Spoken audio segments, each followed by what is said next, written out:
Hello everyone, welcome to Adin Guru. I hope you all are doing well. Let's start the Hindu editorial analysis. So the first editorial is a crisis of trust.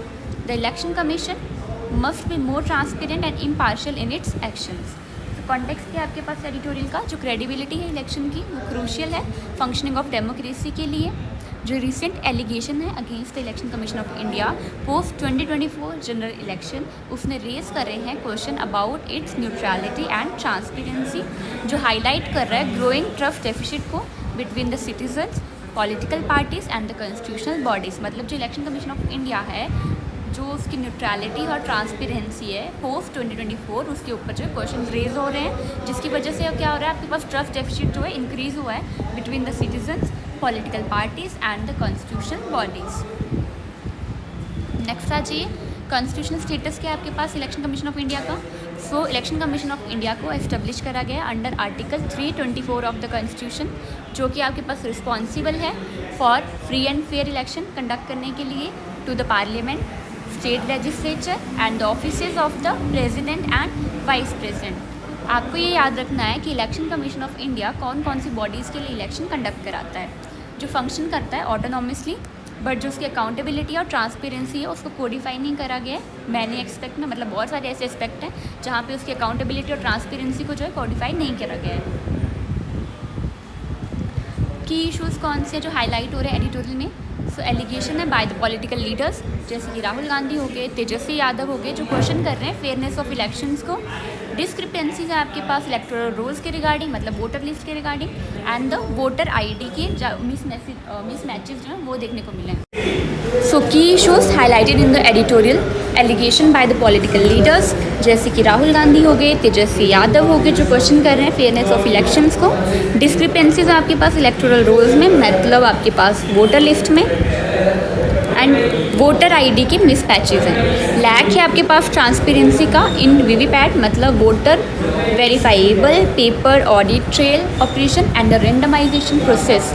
So VVPAT का मतलब क्या होता है, EVM के साथ इसको attach किया जाता है. जब आप वोट डालने जाते हो, जब आप वोट करते हो, तो उसके बाद कंफर्मेशन के लिए आपको जो वीवीपैट मशीन है उसमें जो है आपके पास लोगो शो होता है, या फिर जिस पार्टी को आपने वोट करा है उनका जो साइन होगा, सिंबल होगा, वो शो होता है आपके पास. मतलब कंफर्मेशन होती है कि जिसको आपने वोट डाला है उसी को वोट जो है वो डाला है. ठीक है. जो इलेक्शन कमीशन ऑफ इंडिया की रिलक्टेंस है to respond substantively to charges and limited disclosure practices. ठीक है. जो मतलब डिस्क्लोजर जो है वो अच्छे से नहीं कर रहा है, ये रिलक्टेंस है रिस्पॉन्स करने के लिए. अनइवन कैपेसिटी है among the political parties to monitor the election procedure, मतलब कैपेसिटी नहीं है पॉलिटिकल पार्टीज़ की जो है ताकि वो अच्छे से मॉनिटर कर पाएँ इलेक्शन प्रोसीजर को. So concern about election commission of India's functioning. सबसे पहले voter roll preparation. So allegation है डिलीशंस के रिगार्डिंग, एरर के regarding and opaque verification processes के रिगार्डिंग. नेक्स्ट क्या है, लैक ऑफ पब्लिक पार्टिसिपेशन है in the draft roll verification, मतलब जो आपके पास वोटर रोल रेट जो निकलनी है. सो concern about election commission of India's functioning. तो सबसे पहले क्या है, voter roll preparation. So allegation है कि जो आपके पास डिलीशन हुई हैं वोटर रोल्स में या एरर हैं, और ओपेक वेरिफिकेशन प्रोसेसेस हैं. लैक है आपके पास public participation in the draft roll verification. Election schedule में कहा गया है क्रिटिसिज्म है of non uniform criteria for announcing phases. Allegation है of favouring the ruling parties by phase scheduling. Code of conduct enforcement. So जो model code of conduct enforcement है वो perceive किया गया है सिलेक्टिव. डिले है या फिर कोई भी एक्शन नहीं लिया गया है सीरियस वायलेशन के ऊपर, जैसे कि हेट स्पीच हो गया, कॉम्युनल रिटोरिक हो गया आपके पास. नेक्स्ट आ जाइए, काउंटिंग प्रोसेस एंड ईवीएम और वीवीपैट. सो रैंडम मैचिंग है वीवीपैट्स की विद द ईवीएम वोट्स, जो लिमिटेड है to 5 polling stations per assembly segment as per the supreme court order in the Subramanian Swamy versus election commission of India case 2019. Next आ जाइए, lack है आपके पास real time access to data का, audit trails का, या फिर मशीन लेवल पे भी आपके पास कोई भी डाटा जो अवेलेबल नहीं है. नेक्स्ट आ जाइए, इंस्टीट्यूशनल चैलेंजेस कौन से हैं. सो लैक ऑफ ट्रांसपेरेंसी है आपके पास, रिफ्यूज़ किया जा रहा है रिलीज़ करने के लिए डिटेल टेक्निकल ऑडिट्स को, चाहे वो ईवीएम के हों, वीवीपैट्स के हों. पुअर ग्रीवेंस रिड्रेसल है, मतलब स्लो या फिर इनइफेक्टिव रेजोल्यूशन लिया गया है ऑफ ओपोजिशन कंसर्न, मतलब जो आपके पास ओपोजिशन वालों ने क्वेश्चंस कर रहे हैं उसके बाद जो है उन्होंने कोई भी आपके पास रेजोल्यूशन नहीं किया, मतलब कोई भी सोल्यूशन नहीं दिया, या फिर उसके बाद जो आपके पास कोई भी एक्टिविटी नहीं देखने को मिली हमें इलेक्शन कमीशन ऑफ इंडिया की तरफ से। डिपेंडेंस है on the executive until recently जो है appointment of chief election commissioner and election commissioner जो है वो सोलली किए जाती थी by the president, that means executive influence जो है हमें देखने को मिलता है।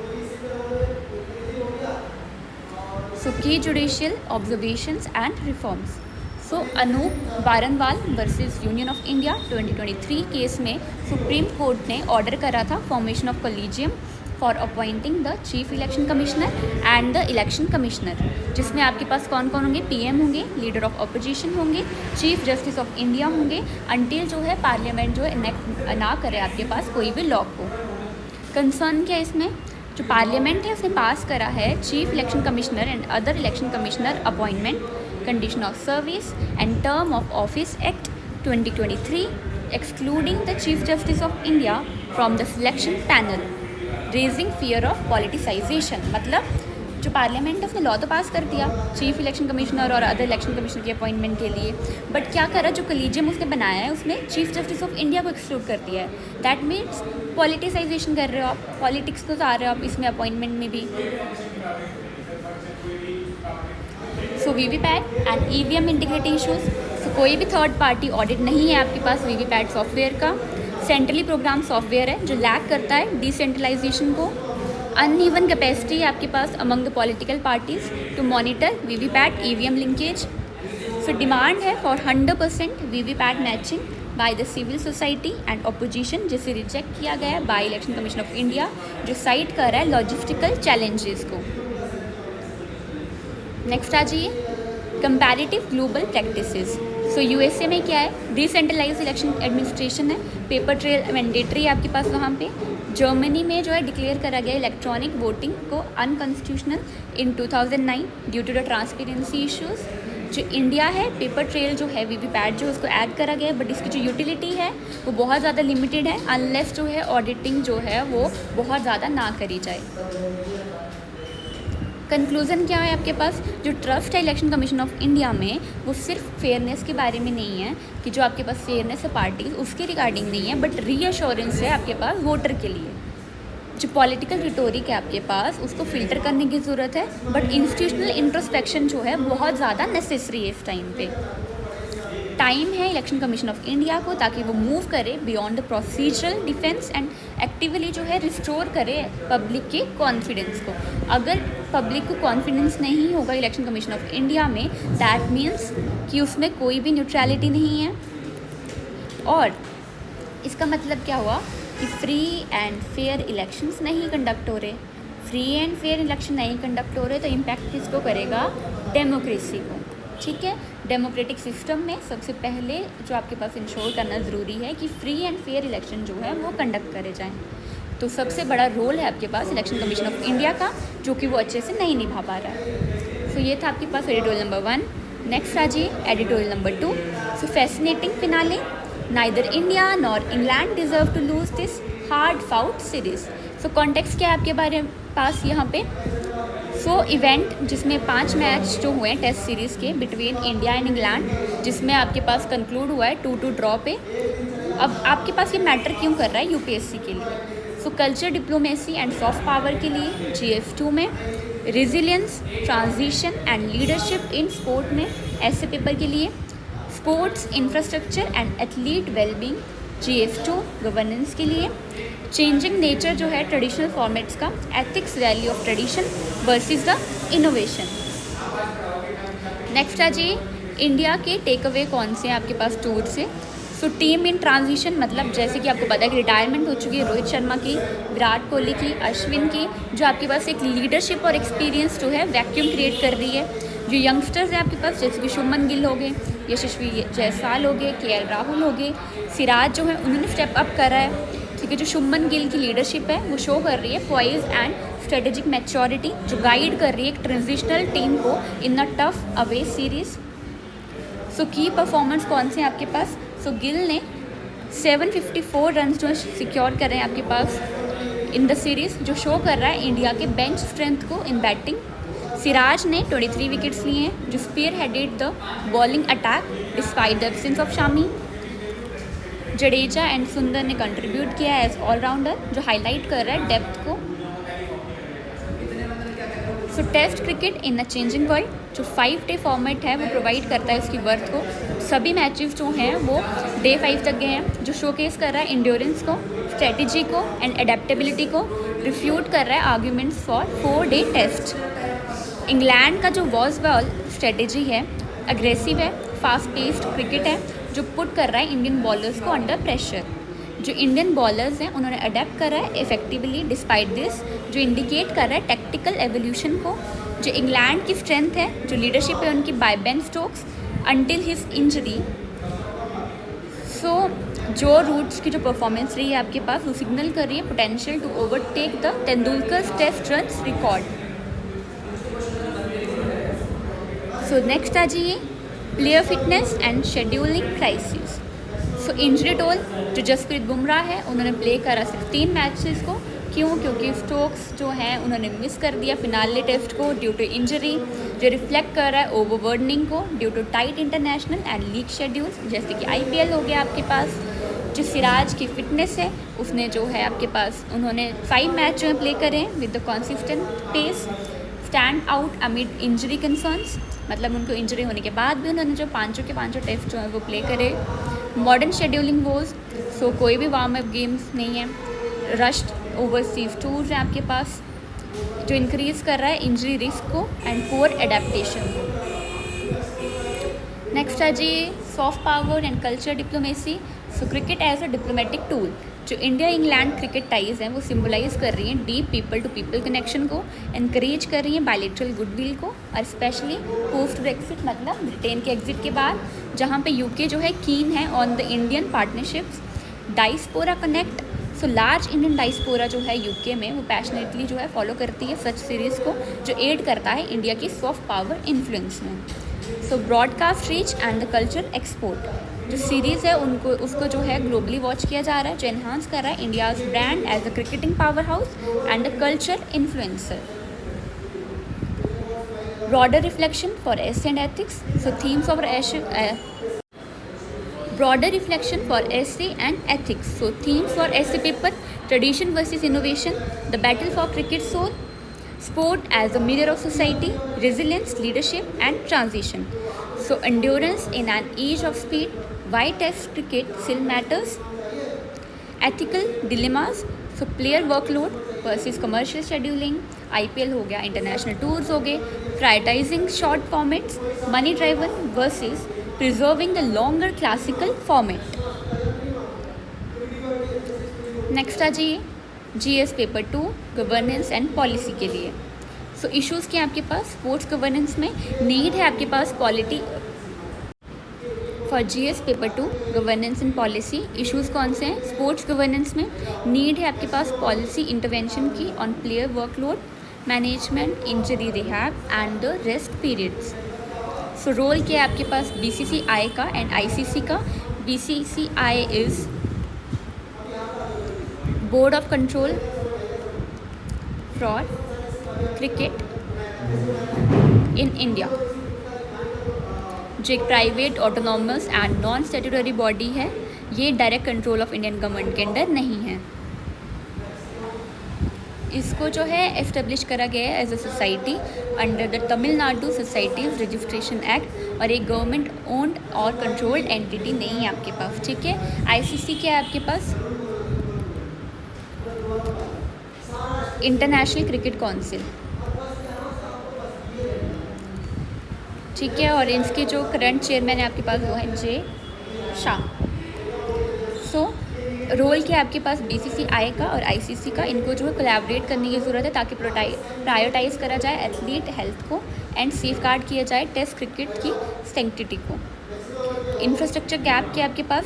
सो रोटेशनल पॉलिसी है फॉर बॉलर्स और इन्वेस्टमेंट इन स्पोर्ट्स साइंस की ज़रूरत है आपके पास फॉर सस्टेन्ड परफॉर्मेंस। नेक्स्ट आ जाइए लॉन्ग टर्म टेकअवेज क्या है इंडिया के लिए। सो न्यू लीडर्स इमर्जिंग, जैसे कि गिल हो गए, जायसवाल हो गए, सिराज हो गए, वो शो करते हैं potential for the India future core. Squad depth का मतलब क्या है, इंडिया का जो बेंच स्ट्रेंथ रही है वो अपीयर कर रही है solid even without the senior players. Focus areas कौन से हैं, fitness and injury management, lower order batting improvement, bowling accuracy and variation in seaming condition. Next आ जाइए कंक्लूजन पे। सो जो सीरीज़ है वो more than a sporting contest रही है आपके पास, ये आपके पास सीरीज़ ऑफ रेजिलियंस रही है, वैलिडेशन है ट्रेडिशनल टेस्ट क्रिकेट का, और मिरर है to the challenges of modern sports management for India. जो सीरीज़ है उसने अफर्म करा है promise of a new era को, जहाँ पे यूथफुल एनर्जी जो है देखने को मिली है, जो आपके पास इनहेरिटेड लेगेसी है उसके साथ मीट कर रही है। जो क्रिकेट है वो कंटिन्यू करता है to be a unifying culture force और एक सॉफ्ट पावर इंस्ट्रूमेंट है ऑन द ग्लोबल स्टेज। तो ये था आपके पास एडिटोरियल नंबर 2। नेक्स्ट आ जाइए एडिटोरियल नंबर 3 पे। So Bangladesh a year after Sheikh Hasina's ouster. So context क्या आपके पास, political and strategic crisis in Bangladesh post 2024। अब क्यों ये आपके पास टॉपिक जो है इंपॉर्टेंट है यूपीएससी के लिए। So GS paper 2 India and its neighbourhood के रिगार्डिंग, रीजनल जियोपॉलिटिक्स के regarding, foreign policy and democratic institution के regarding, GS paper 1 role of ideology and political parties in South Asian nation, ऐसे paper so topics on democracy, stability in neighbourhood and regime change, ethics के regarding, breakdown of constitutional morality, mobocracy and state sponsored violence. Mobocracy का मतलब होता है rule by masses, मतलब जहाँ पे masses जो हैं वो डोमिनेट कर रहे हैं। नेक्स्ट आ जाइए ब्रेकडाउन ऑफ कॉन्स्टिट्यूशनल गवर्नेंस। तो जो इंटरिम गवर्नमेंट है आपके पास अंडर यूनुस, उसमें लैक है आपके पास कॉन्स्टिट्यूशनल लेजिटिमेसी का। सो ब्रेकडाउन ऑफ कॉन्स्टिट्यूशनल गवर्नेंस, जो इंटरिम गवर्नमेंट है अंडर यूनुस उसमें लैक है कॉन्स्टिट्यूशनल लेजिटिमेसी का, कोई भी प्रोविज़न नहीं है ऐसी बॉडी का in the Bangladesh constitution, violate कर रहा है प्रिंसिपल ऑफ न्यूट्रलिटी को जो एक्सपेक्ट किया जाता है केयर टेकर रिजीम से। राइज़ है इस्लामिस्ट आइडियोलॉजीज़ का, जैसे कि जमात इस्लामी हो गया, हिज़ब उत तहरीर हो गया, जो थ्रेटन कर रहा है secular foundation of Bangladeshi state. Judiciary, media and जो सेंट्रल बैंक है उन्होंने कॉम्प्रोमाइज़ कर लिया है, जो इंडिकेट कर रहा है erosion of checks and balances को। नेक्स्ट आ जाइए Jamaat Islami strategic revival and extremism. So Jamaat Islami जो है उसे बैन कर दिया गया था earlier due to its opposition to the 1971 liberation. अब जो है ये डीपली एम्बेड हो चुका है गवर्नेंस में, जिसे बैक किया जा रहा है by Pakistan, China and indirectly the US, जो इंडिकेट कर रहा है कोऑर्डिनेटेड रिजीम चेंज नरेटिव को। Agenda of establishing sharia based caliphate, उसकी वजह से क्या हुआ है, सिस्टमेटिक टारगेटिंग हुई है आपके पास नॉन मुस्लिम माइनॉरिटीज़ की, जैसे कि हिंदूज़ हो गए, क्रिश्चियंस हो गए, बुद्धिस्ट हो गए, मुस्लिम माइनॉरिटीज़ हो गई जैसे सूफीज़ हो गए, अहमदियाज़ हो गए। अवामी लीग मेंबर्स जो हैं उनको डिटेन कर दिया गया है या तो मार दिया गया है, एन मास से मतलब all together in the large number जो है उसको जो है मार दिया गया है। डिसमेंटलिंग है 1971 लिबरेशन वॉर सिंबल्स की, अ डायरेक्ट अटैक है on the national identity. Next आ जाइए governance failure and economic collapse. तो जो जीडीपी ग्रोथ है वो ड्रॉप हो चुका है ड्रास्टिकली, इन्फ्लेशन एंड जॉबलेसनेस जो है वो बहुत ज़्यादा स्प्रेड हो चुकी हैं, क्लोजर है फैक्ट्रीज़ का due to poor supply chain management and instability. Bangladesh bank जो है वो हाईलाइट कर रहा है परसिस्टेंट इन्फ्लेशन को और इन्वेस्टमेंट स्टैग्नेशन को, जो सिग्नल है लूमिंग इकोनॉमिक क्राइसिस की तरफ। फिर mobocracy and collapse of rule of law. Mobocracy का मतलब मैंने अभी बताया कि रूल बाय द मासेस। सो की स्टेट फिगर जैसे कि चीफ जस्टिस हो गया, सेंट्रल बैंक गवर्नर हो गया, उन्होंने रिज़ाइन कर दिया है under the mob pressure. Journalist जो है उनको जेल कर दिया गया है, मीडिया को जो टेकन ओवर कर लिया गया है, जो सिग्निफाई कर रहा है अथॉरिटेरियन कंट्रोल को। जो रिजीम है उसकी इंडेमनिटी है for the rioters for July August 2024, जो इरोड कर रहा है जस्टिस एंड अकाउंटेबिलिटी को। So election subversion and the rise of kings party. जो नेशनल सिटीज़न पार्टी है आपके पास उसने जो है रिप्लेस कर दिया है अवामी लीग को, जो लैक कर रही है आपके पास ग्रास रूट लेजिटिमेसी को एम कर रही है to monopolise the power by delaying election under the pretext of reform. Electoral reform commission जो है वो लैक कर रहे हैं क्रेडिबिलिटी को, और उन्हें जो डोमिनेट किया जा रहा है बाय जमात इस्लामी एजेंडा।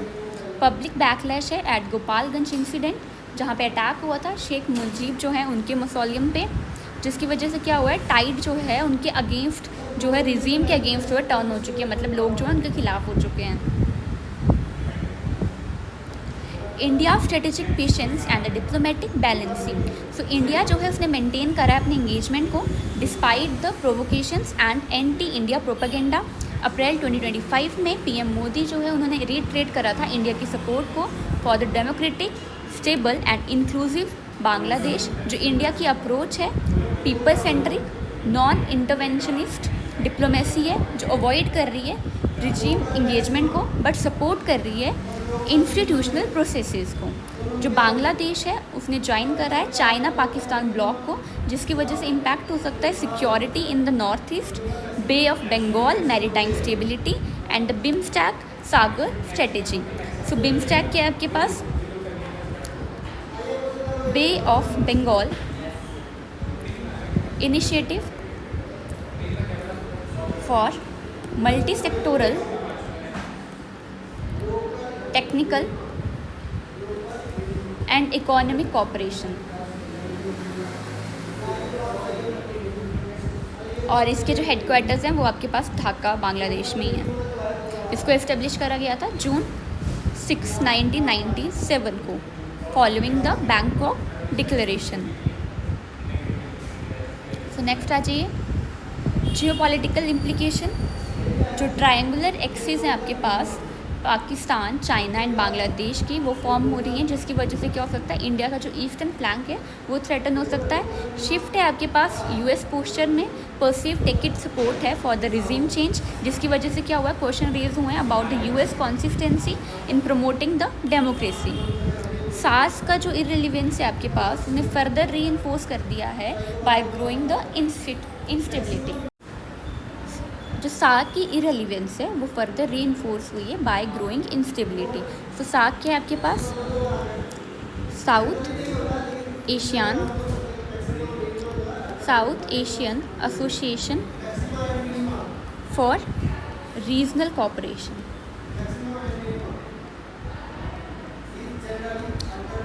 जिसको एस्टेब्लिश करा गया है दिसंबर 8, 1985 में ढाका बांग्लादेश में। ऑब्जेक्टिव क्या है आपके पास, प्रमोट करना है welfare of people of south Asia और इम्प्रूव करना है उनकी क्वालिटी ऑफ लाइफ को, एक्सलरेट करना है इकोनॉमिक ग्रोथ को एंड फोस्टर करना है म्यूचुअल अंडरस्टैंडिंग को और कोऑपरेशन को among the member states. So currently इसके मेंबर कौन कौन से, इनिशियली जो है आपके पास 7 फाउंडिंग मेंबर थे आपके पास, बांग्लादेश था, भूटान था, इंडिया था, मालदीव्स, नेपाल, पाकिस्तान एंड श्रीलंका, और अफगानिस्तान ने इसको ज्वाइन करा है 2007 में as its 8th member. So growing calls हैं आपके पास for new democratic grouping in the South Asia, potentially BIMSTEC led. So implication for India's neighbourhood policy, जो इंडिया की पॉलिसी शिफ्ट वो हमें नीड है आपके पास। So implication for India's neighbourhood policy, जो इंडिया की पॉलिसी शिफ्ट की हमें ज़रूरत है from hands off to calibrated engagement with civil society, youth and opposition. Risk है आपके पास रेडिकलिज्म का, इलीगल माइग्रेशन का एंड डिस्टेबलाइजेशन का in the Assam, West Bengal and Tripura. Water sharing जैसे कि तीस्ता रिवर की जो टॉक्स चली हुई हैं आपके पास, ट्रेड रूट्स हो गया, कनेक्टिविटी प्रोजेक्ट्स हो गया, वो स्टॉल हो सकते हैं under the current regime. Security and intelligence coordination जो है वो रिस्क पे है due to Jamaat Islami ties with extremist networks. Next आ जाइए ऐसे एंड एथिक्स एंगल। सो ऐसे टॉपिक्स कौन से हैं, व्हेन डेमोक्रेसी इज हाईजैक्ड, अ की study of Bangladesh, soft power versus hardline regimes, India's dilemma in the neighborhood, rise of mobocracy, challenges to institutional governance in South Asia, ethics के लिए points कौन से, breakdown of constitutional morality, state complicity in mob violence, ethical failure in international diplomacy, US-China backing regime. India's response shows restraint and adherence to the democratic values. Next आ जाइए, way forward India's perspective. So advocate करना for early fair and inclusive election under the neutral international supervision.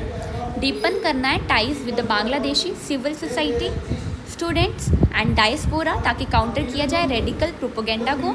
Use करना है multilateral forms का, जैसे कि UN हो गया, बिम्स्टेक हो गया, सार्क हो गया, क्वाड प्लस हो गया, ताकि रेज किया जाए concern about human rights and the democratic back sliding.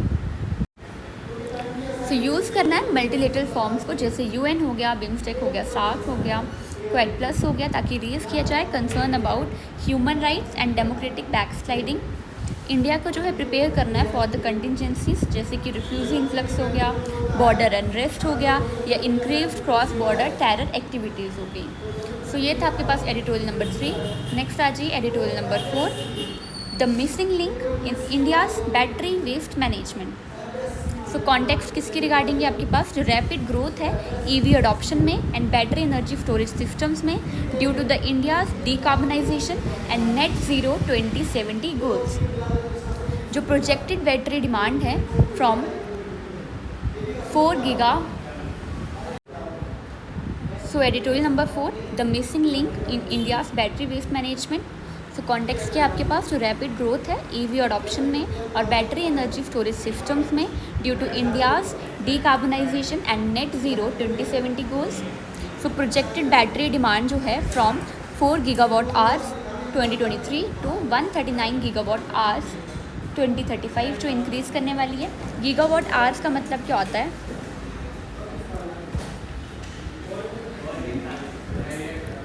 एक यूनिट है एनर्जी की जो 1 बिलियन वॉट आवर्स जो है उनको रिप्रेजेंट कर रही है, और आपके पास 1 मिलियन किलोवाट आवर्स के बराबर होती है. ठीक है, नेक्स्ट आ जाइए, रिस्क है आपके पास बैटरी वेस्ट मैनेजमेंट का, जो इंक्रीज़ करेगा बैटरी वेस्ट मिस मैनेजमेंट को due to the lack of proper recycling ecosystem. आपके पास प्रॉपर रिसाइकलिंग इकोसिस्टम जो है वो नहीं है. बैटरी वेस्ट मैनेजमेंट रूल्स 2022 जो इंट्रोड्यूस करे गए थे इसको एड्रेस करने के लिए with extended producer responsibility as the core framework. मतलब जो प्रोड्यूसर रिस्पॉन्सिबिलिटी के जो है उसको एक्सटेंड करा गया था as a core framework of this rules. Major challenges कौन से आपके पास आइडेंटिफाई करे गए हैं. So low EPR floor price, मतलब जो EPR फ्लोर प्राइस है वो minimum rate paid to recyclers है by the producer for certified recycling. मतलब जो मिनिमम रेट जो है वो आपके पास प्रोड्यूसर जो पे कर रहे हैं रिसाइकलर्स को फॉर सर्टिफाइड रिसाइकलिंग, उससे कहा जाता है EPR फ्लोर प्राइस. जो करंट प्राइसिंग है वो बहुत ज़्यादा कम है रिकवर करने के लिए कॉस्ट ऑफ सेफ रिसाइकलिंग को. एडवांस टेक्नोलॉजी की ज़रूरत है, हमें स्किल लेबर की ज़रूरत है, सेफ़ ट्रांसपोर्ट की ज़रूरत है ऑफ द हज़ार्डस वेस्ट. जो UK का रेट है आपके पास वो है ₹600 पर kg for EV batteries, but जो इंडिया का प्रपोज रेट है वो लेस देन 1/4 है आपके पास UK के रेट का, even after adjusting for public private partnership. Second क्या है, थ्रेट है आपके पास लेजिटिमेट रिसाइकलर्स का. फाइनेंशियली अनसस्टेनेबल जो है आपके पास जेन्युइन रिसाइकल्स हैं. So second is threat to legitimate recyclers. जो फाइनेंशियली अनसस्टेनेबल होगा फॉर जेन्युइन रिसाइकलर्स, उसकी वजह से क्या होगा आपके पास एग्जिट हो जाएगी उनकी मार्केट से, राइज होगा फ्रॉड्स में और अनरजिस्टर्ड रिसाइकल्स में. फेक रिसाइकलिंग सर्टिफिकेट्स जो हैं वो बनाए जाएंगे. हज़ार्डस वेस्ट की जो है वो डंपिंग करी जाएगी. Contextual understanding GS2 and GS3. So loss है आपके पास वैल्यूएबल रिसोर्सेज का, जैसे कि लिथियम आयन बैटरीज होगी, उसमें क्या होता है स्ट्रेटेजिक मिनरल्स हो गए, जैसे लिथियम होता है, निकल होता है, कोबाल्ट होता है. अगर उनकी अनएडिक्वेट जो है रिसाइकलिंग होगी इसकी वजह से क्या होगा, इम्पोर्ट डिपेंडेंसी जो है बढ़ जाएगी. फॉरेन एक्सचेंज लॉसेस जो है वो हमें देखने को मिलेगा. एस्टिमेट करा गया $1 बिलियन बाय 2030. वीक करेगा इंडिया की पुश को for critical mineral self reliance को. कंप्लायंस रेजिस्टेंस है बाय द बिग कॉर्पोरेट्स. बहुत सारी लार्ज ग्लोबल OEMs जो हैं वो अप्लाई करते हैं डबल स्टैंडर्ड्स के लिए. OEM का मतलब क्या होता है, ओरिजिनल इक्विपमेंट मैन्युफैक्चर, मतलब मैन्युफैक्चरिंग इंडस्ट्री जो डिस्क्राइब करती है कंपनीज़ को जो प्रोड्यूस करते हैं कंपोनेंट्स को या प्रोडक्ट्स को जिन्हें सोल्ड करा जाता है और कंपनीज़ को, ताकि जो है इंटीग्रेट किया जाए उनके प्रोडक्ट्स के साथ। ठीक है, तो स्ट्रॉन्ग ईपीआर जो है वो वेस्ट में है। ठीक है, वीक है, इनकम्प्लीट कंप्लाइंस है डेवलपिंग कंट्रीज़ में, जैसे कि इंडिया हो गया। रिस्क है, इंडिया जो है बिकम, मतलब जो इंडिया जो बन सकता है। So many large global OEMs apply double standard. OEM का मतलब है ओरिजिनल इक्विपमेंट मैन्युफैक्चर, मतलब ऐसी मैन्युफैक्चरिंग कंपनीज जो मैन्युफैक्चर कर रही हैं प्रोडक्ट्स को और उससे जो है दूसरी कंपनी को बेच रही हैं, ताकि जो दूसरी कंपनी है वो अपने प्रोडक्ट्स में जो है उनको इंटीग्रेट कर पाए। ठीक है, तो स्ट्रॉन्ग EPR है वेस्ट में, वीक और इनकम्प्लीट कंप्लाइंस है इन द डेवलपिंग कंट्रीज जैसे कि इंडिया। रिस्क है आपके पास, इंडिया जो है बनता जा रहा है dumping ground for the battery waste. Next आ जाइए, opportunities and the solution. So recalibrate करना है EPR फ्लोर प्राइस को, अलाइन करना है EPR प्राइसिंग को with the actual cost of recycling के साथ, प्रोटेक्ट करना है इन्वेस्टमेंट को of the legitimate recyclers, encourage करना है रिसर्च एंड डेवलपमेंट को in the recycling tech, can be observe by the OEMs not pass to the consumers. जो global metal prices हो है उनको डाउन होने की ज़रूरत है, कोई भी प्राइस कट्स नहीं होने चाहिए pass to the customers, price cushion जो है उसको एग्जिस्ट करने की ज़रूरत है। इंसेंटिवाइज करना है सर्कुलर इकोनॉमी को, प्रमोट करना है रिकवरी एंड रीयूज़ को, जैसे कि लिथियम हो गया, कोबाल्ट हो गया, निकल हो गया, जो कि आपके पास क्रूशियल है for the energy security. Create करना है ग्रीन जॉब्स को एंड इन्वेस्टमेंट को in the battery recycling ecosystem, जो हेल्प करेगा meet India's Atmanirbhar Bharat and the net zero targets. Next आ जाइए opportunities and solution. So strengthen करना है इन्फोर्समेंट मैकेनिज्म को, जैसे कि डिजिटल ट्रैकिंग होगी EPR सर्टिफिकेट्स की, ऑडिट होनी चाहिए रिसाइकलर्स के एंड प्रोड्यूसर्स के, हैवी पेनल्टीज़ होनी चाहिए for the fraudulent activities. Integrate करना है इनफॉर्मल रिसाइकलर्स को, इनफॉर्मल सेक्टर जो है हैंडल करता है लार्ज E-वेस्ट वॉल्यूम को बट यूज़ करता है अनसेफ मेथड्स को। सो इंटीग्रेट करना है उनको by training programmes, incentive schemes and regulatory inclusion. So global best practices कौन सी हैं? EU जो है स्ट्रिक्ट EPR इन्फोर्समेंट करता है, रिसर्च एंड डेवलपमेंट जो है उनकी वो battery sound second life usage में है। सो ग्लोबल बेस्ट प्रैक्टिसेस EU जो है स्ट्रिक्ट EPR इन्फोर्समेंट करता है, R&D जो है बैटरी सेकेंड लाइफ यूसेज में है उनकी। ठीक है, चाइना जो है EV बैटरी रिसाइकलिंग करता है, made part of the industrial policy, उसको जो है उसने इंडस्ट्रियल पॉलिसी का पार्ट बना लिया EV बैटरी रिसाइकलिंग को। जापान जो है producer cooperatives to manage the e-waste. So lesson के आपके पास स्टेट बैक्ड प्राइसिंग होनी चाहिए, ऑडिट फ्रेमवर्क्स होने चाहिए जो एसेंशियल है आपके पास सर्कुलर इकोनॉमी के लिए। सो लिंकेज के आपके पास UPSC सिलेबस के साथ। So GS paper 3 environment, waste management, pollution control, science and tech में battery technology, recycling, innovation, economy में circular economy, green investment and import dependency. GS paper 2 में governance, implementation of BWMR 2022, regulatory gaps. Next आ जाइए policy analysis, EPR environmental compliance with India versus the developed nations, ऐसे topics, sustainability in the age of electrification, circular economy myth और reality, waste to wealth, the future of India's green growth. So way forward क्या है? Immediate tripartite dialogue होना चाहिए between the government, industry, producer and OEMs, certified recyclers, establish करना dynamic EPR floor price formula को with periodic revision, strengthen करना है battery waste management rules को with the clear audit trials and incorporate करना है battery recycling को into the India's critical mineral strategy, promote करना है डिज़ाइन फॉर रिसाइकलिंग को, जो स्टैंडर्ड्स है आपके पास इन द बैटरी मैन्युफैक्चरिंग।